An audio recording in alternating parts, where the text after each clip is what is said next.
We got more Ladies' Night Out. Caroline Downey, reporter at National Review, Tammy Bruce, Fox News contributor, and Liz Peek, syndicated columnist and Fox News contributor. Tammy, Fani Willis. I mean, I think she's in a heap of trouble. Her legal case is lousy. Now she's got this ethical case. What do you think about this? This is what Americans generally see, is we see politicians behaving in a manner where they don't believe the rules apply to them. They enjoy their positions, people who want to be able to do whatever they want, and they're never held accountable. We see that kind of unfolding. So it's unusual when someone is caught.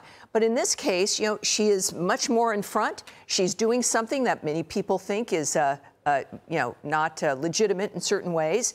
And so there are eyes on her. And I think it hurts not only her, but it hurts the nature of what Americans are thinking about government in general right now, certainly law enforcement, both at the state and the federal level, considering what clearly appears to be a persecution of Donald Trump. Why'd they have to go to the White House, Liz, to be briefed before they brought the suit? I must say... RICO's suit, which makes no... But seriously, they did go... They spent a lot of time in the White House, and her boyfriend was remunerated for spending time. Hell, I wouldn't pay him for spending time in the White House, but that's just me. Although in this White House, you might have to pay someone to go there. Look, I think that Tammy's right. This is sort of part of the general soft corruption, two standards of justice, et cetera. Today was a notable day in that Peter Navarro was sentenced to 4 months in jail.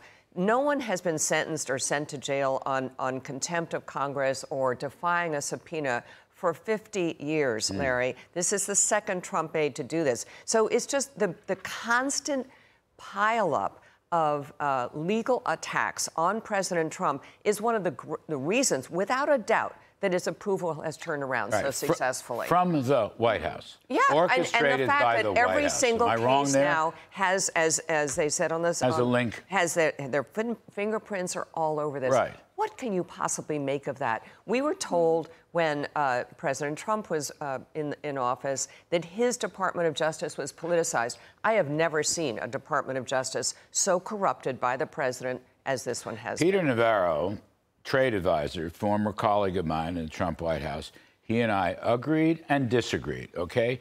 But he should not be going to jail. Oh, it's ridiculous. This is just pure insanity. Unless they want to throw Hunter Biden in jail, for example. Yeah, that's the comparison. That's a double standard. That's what Donald Trump has to talk about on the campaign trail. Peter Navarro versus Hunter Biden. Caroline, can I go back to this other thing, the economy, this other thing? Affordability is still the economic Achilles heel, it seems to me, of Joe Biden. Because over his 3-year period, even though inflation has recently come down, the level of prices way up. It's up 17% over 3 years. And that has eaten into wages, which are only up about 14 to 15%.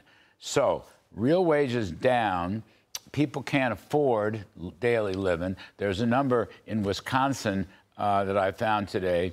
Average typical family has, they may have to make $10,500 more to make ends meet. Right. Now, I think that's why Biden's polls on the economy are low, despite the fact that GDP has improved. Well, the Biden administration keeps resorting to these desperate defenses that inflation is moderating. Look at the numbers. Bidenomics is kicking in. It's working. But my generation is saying, we don't care. We still see that our purchasing power is greatly undermined year over year. Household commodities. I said this on previous panels. I could not afford to live in the town where I grew up, where my childhood was, because of the appreciation in real estate. And granted, you know, there are some bubbles with that. But I think generally speaking, everything's way up. And that makes us less powerful as consumers. And it makes it less politically potent, I think. Yes. No, I mean, you don't buy and sell GDP. You do buy and sell groceries, electricity, gasoline, for example. So I think that's an important part. Other thing that's come up, I don't know. I think it was Axios, Tammy. I'm not sure. Could have been Punchbowl. I don't know. I get all these left-wing sites. I get it through the Daily Caller, which is a good conservative site. Sure. I'll give credit where credit is due. Adele Mempas. But look at the Trump campaign is probably Trump. His best organization ever. This year, better than 2016, better than 2020. Susie Wiles in the lead. Las Civilitas, I don't know him, but he's supposed to be a terrific campaign manager, good communications people. I mean, Trump is all over the place with a power campaign, doesn't get enough credit for that. Well, he's also, though, being carried by an American sensibility here, rejecting what we've just discussed, which is the persecution of him. So he's got this wind, and the issue becomes then the choice. We want Trump to be Trump.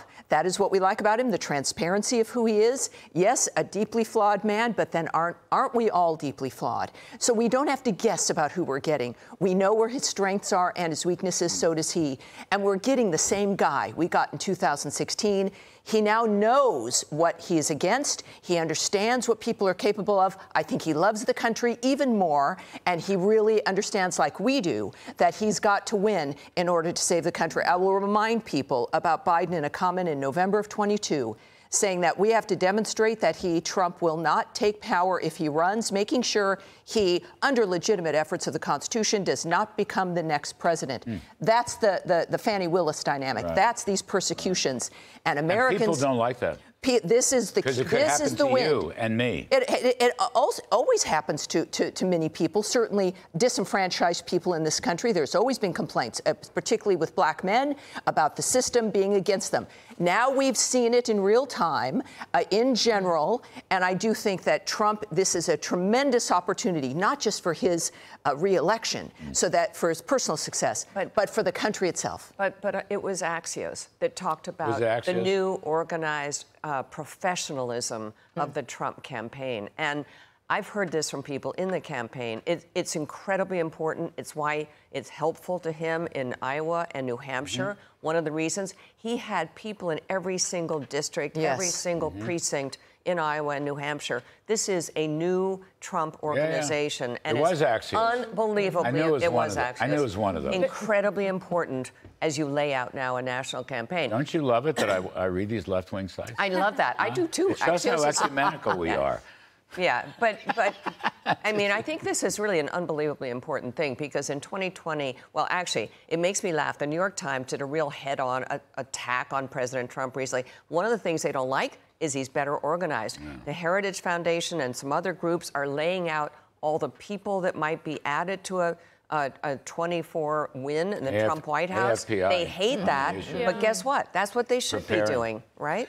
One last one, Caroline, on all this. The Wall Street Journal wrote an editorial today, thrilled that Nikki Haley was going to continue to run. Now, they don't like Donald Trump at all, right? They're maybe the leading never-Trumper editorial page in the country now. But in the editorial, it said, oh, by the way, you really should have something on the issues, because nobody knows what your issues are.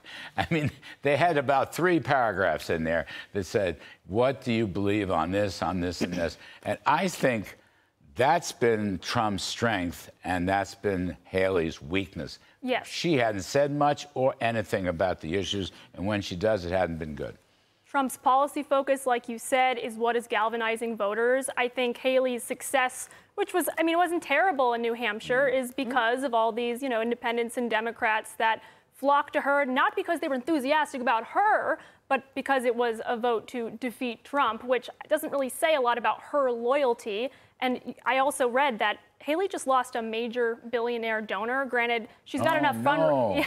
Really? But she's got enough fundraising to keep her campaign going, but she shouldn't, because she's going to suffer a humiliating defeat in South Carolina, her home turf. And meanwhile, Trump he should treat this like the general election is here, because that would be the most strategic thing for him to do. I got to get out. Tammy Bruce, Liz Peek, Caroline Downey, thanks to all of you.